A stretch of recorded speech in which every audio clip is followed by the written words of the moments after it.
Do you want your at-home coffee to taste like you've gotten it from an expensive coffee house? Well, start with a nice, clean coffee maker, changing those filters, both the charcoal filter, and try using one of these reusable gold filters. They're terrific, and replace those paper filters.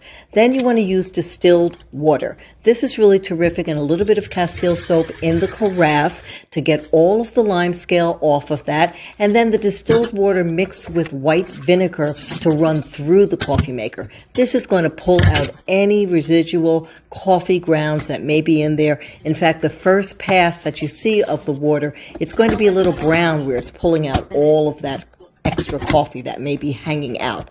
Then you want to do your second pass of water with just distilled water until it runs clear. And once the water runs through the coffee maker and you see that it's clear, it is completely clean. Now you want to work with your filters.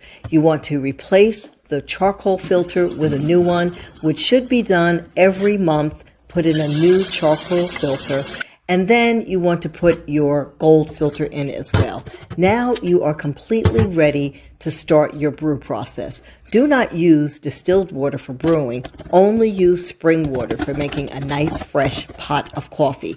Make sure that you keep any leftovers for iced coffee and just smell and enjoy.